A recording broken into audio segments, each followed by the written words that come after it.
Hey everybody, it's Mike, and I thought it was time for me to do another update video to my journal so that I could keep track of what's going on with me right now, because there's a lot of things going on with me right now. And I'd like to be able to go back later and see what the progress and evolution of all of these things is and where it's ultimately taking me. Because at this point, I have no idea where this is taking me. So we will see.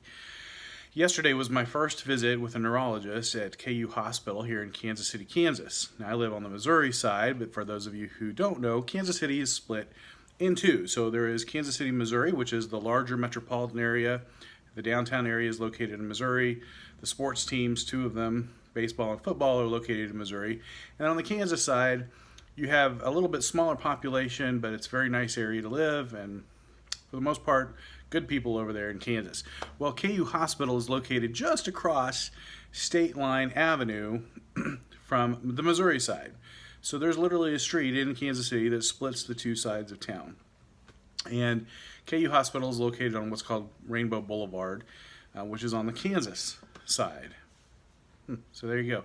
I'm 10 minutes away from this hospital, and I'm very grateful that it's so close, because this is a world-class hospital, literally almost within sight of my house. And the physicians there are terrific. They're tremendous. It's a teaching hospital, and so you have some wonderful, wonderful access to these great doctors. So yesterday I went to see a neurologist there for the first time, which is wonderful when I think about it too, because I only had to wait 3 weeks to see this neurologist. Now, some people here in the Midwest are like, 3 weeks, that's forever. No, it's not. To see a neurologist in most parts of the world takes months. In fact, I've read that overseas it can take a year to finally get in to see a neurologist. Here in Kansas City, we only wait 3 weeks. That's wonderful. That's a blessing. So I love that. I got in and started talking to him about the trigeminal neuralgia first. That's what got me the referral into neurology. So he had a lot of questions for me, and I was ready with the answers. The history on that, how it started 2 years ago, the way it felt, what was triggering those feelings, and then how it kind of went away on its own after a couple of months. And then in November of this year, it reared its ugly head again, much stronger, much worse pain than before, and just kept getting worse and worse and worse until finally in January, a month ago, now it put me in the ED, the emergency department at KU. So we talked all about the history surrounding that, and he was very interested in it. But I said, you know, I really want to talk to you about some of my other symptoms too. But he was already ready to do that. So he had gotten a hold of my MRI that came from another hospital, St. Luke's, 5 years ago. And he had a lot of questions about what got me to go to the hospital in the first place at St. Luke's, which I may have mentioned it in my previous video, but what it was, I was sitting at my desk one day at work, and I started getting this pins and needles feeling in my face and in my arm, my hand, and it was a really odd sensation. It went numb. It was kind of warm, and it just felt like it fell asleep, like there was no circulation. And I was talking to my brother on the phone at the time, and he said, you got to go to the hospital, because you don't know, you could be having a stroke. You don't know. You need to go. So I went, and now I'm glad I went, because it gave me the first set of MRIs that I needed to establish a history. And they had already looked at that stuff when I went in there yesterday. He asked me a lot of questions about the feeling that I had, why I went to the hospital, all that stuff back then, and what I was told originally. So after the neurologist at St. Luke's looked at those MRIs, initially they said, you know, you've got a very strong B12 deficiency. That's obvious, so they gave me a shot. But what we're seeing on the images, there's like one little white reflection that looks like it could be a lesion, what's called a lesion in multiple sclerosis, but we can't diagnose that because there's got to be more than one of those, and we're only seeing one here. So they released me.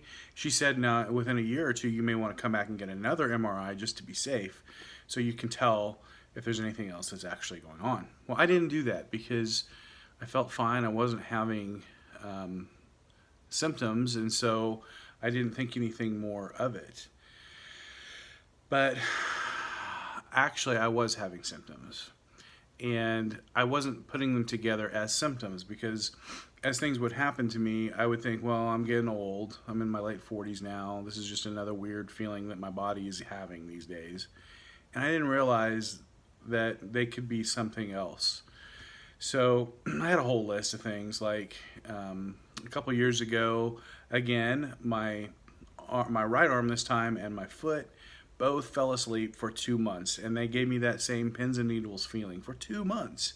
And I was constantly trying to readjust my arm and shake it and try to get the circulation back, but it didn't do anything. So I knew it wasn't just circulation. I actually asked my PCP about it at the time, and he said, well, do you think you need another MRI? And I said, well, I don't know. So I didn't end up doing it. I also now I have this incredible stiffness and pain in my legs when I walk. We talked about that a little bit yesterday, and I've been attributing that, again, to just getting old and fat. But it could be more. It could be actually something else. I had a back episode where it felt like somebody had tased me in the back, and I had these waves of electricity in the muscles in my back that seized those muscles up, and I felt like it pushed my spine out of place or something. I ended up with a bulging disc, and I couldn't walk for 2 months without crutches because I had zero core strength.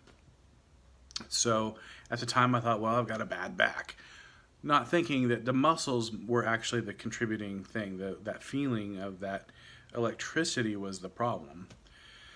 So anyway, there's all of that to consider now.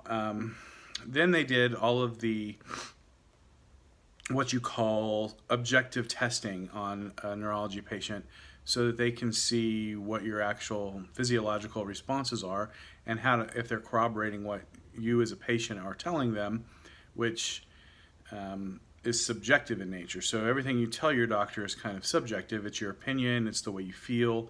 Those things have to be supported by evidence, by objective evidence. And so they do all kinds of things to test your reflexes, your eyes, and all of that sort of thing. Eventually more MRIs, which I'm having 3 done this month. But I don't really know what all that stuff means. Like I know they test my reflexes, but I don't know what it means when they hit you with the little hammer and how you respond and all that stuff. Typically in my whole life, I've always kicked pretty hard when I get hit with the little hammer thingy. But yesterday, my right leg had what you call, after I went home and looked all this stuff up and did research, what you call a brisk reflex, which is a little stronger kick on my right, stronger than usual.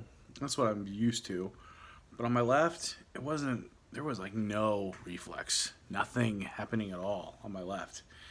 So he just sat there like limp spaghetti, and he hit it all over around my knee. Well, the first time he did it, I wasn't even paying attention to what he was doing. I mean, I was watching him, but I didn't think about what my knee was doing. I was just sitting there observing. And then he came back and he said, I'm going to do that again because I need to make sure I saw what I think I just saw. Well, when he said that, I was like, well, now I'm going to pay attention this time.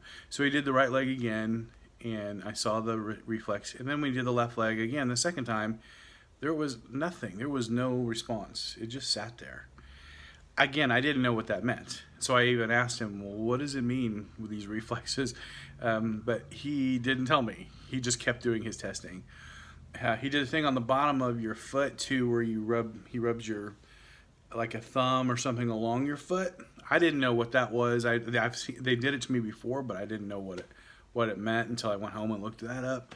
So and I think this is what I did. I don't even remember what I did now, but I think that when he did it, my toes went up. Like my big toe kind of curled backwards. And in most normal, healthy people, adults, they actually go down. They go the other way when somebody does that. So that tells them when your toes go the wrong way that there's some kind of nerve damage there. There's something not right. Because babies will do that. Like a newborn baby, when they do that on their foot, their toes go up because they don't have their nervous system isn't developed like an adult. And so it's kind of like nerve damage. It isn't nerve damage. They just don't have a system yet. So they also did the skin prick test with a safety pin. And the differences between my right and left leg. So I wasn't paying much attention to it at first. I was just more concerned with he's sticking me with a pin.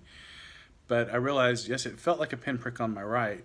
But when he got to my left leg, under my knee, it didn't feel like a prick at all. It didn't feel like anything. It felt like he was touching it with his fingernail or something. And I noticed the difference actually in the way that felt. And he did that a couple of times too, because I have definitely lost that pain sensation under my knee over there. I have no idea why, what's happening. So I went home and I looked up the stuff about the reflexes and what all that stuff means, and overnight, and realized that when you have no reflexes at all, there's been some nerve damage there, evidently. So I obsessed about that for the rest of the night, thinking, what does this mean? What's going on? They did the eye testing. So on my eyes, I've always, not always, in the last few years, I've noticed it. When I look at anything just slightly off to the right or the left, when I turn my eyes, I immediately have double vision. Immediate double vision. Either way. So I compensate for that by turning my head all the time. Like, I don't look at anything just out of the corner of my eye. I always turn my head to look at it. I've gotten used to that. But that's also a sign that there's been some damage to your optic nerves, or the muscles that control your eye movements. They looked at my retinas though, and I think those looked like they were fine, they said. They looked good. So I was glad of that. I haven't had a lot of the bad eye problems that people have with MS, which has been great. If this truly does turn out to be MS, I'm glad that I haven't had those. Of course, it's very likely that I will have them at some point. So after he was done with his testing, he went and talked to an MS specialist, and an older gentleman, a doctor that's been doing this for a while, obviously experienced and very well trained. And so he came in and went through the tests again with me, talked to me at length about stuff too. He did all the reflex testing again, looked at my eyes again too. And he was just it was interesting the way he did it, because he was just kind of chatting with me, talking, and as he did it, he would throw his hammer and hit something. And I wasn't really paying attention as he did it, because it was so nonchalant. We're having a conversation here, and yes, I'm hitting you with a hammer at the same time, but that's part of our conversation. So anyway, they took me off of Tegretol for the trigeminal neuralgia, which I'm grateful for, in the hopes that that pain is not coming back. If the pain does come back, then I've got extra Tegretol here on hand that I can take again if I need to. Hopefully I won't need to. I don't know. I'm so scared of that pain coming back. I guess we're going to see what happens with that. Then next thing, I have an MRI scheduled on my head, one on my neck, and one on my spine. So I have 3 to do over the next 2 weeks. And that, I hate MRI so much. I just don't even want to do that. But I don't have a choice. I have to find out what's happening with me.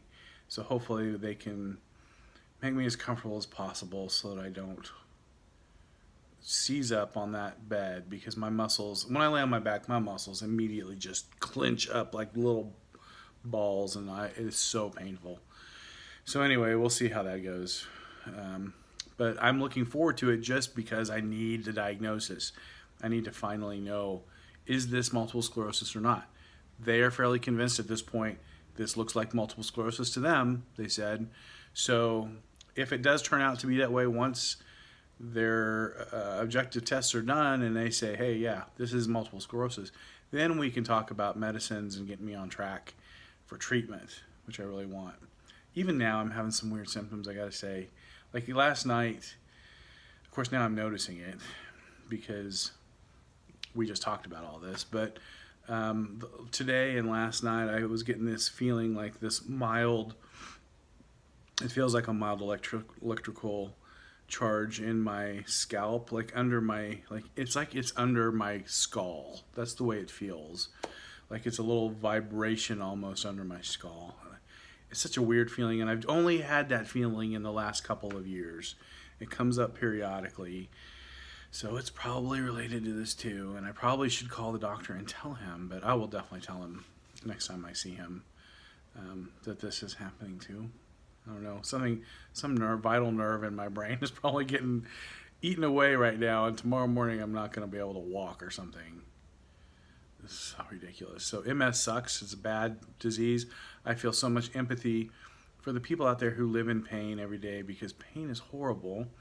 And also for the people who live not knowing what tomorrow is going to what it's going to bring for them. You know, with MS patients, that's truly the case. You don't know what you're going to lose next. And there's been some wonderful advancements in treatment. It's great. But the truth is that things can progress and you don't have any way to foresee that. It just happens. And things change very quickly in this world. So you got to enjoy the day while you can. So anyway, that's been the last couple days for me. That's my update. I hope you all are well and living pain-free lives.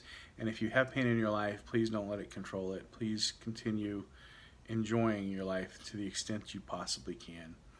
Thanks for watching, and I'll talk to you with another update soon.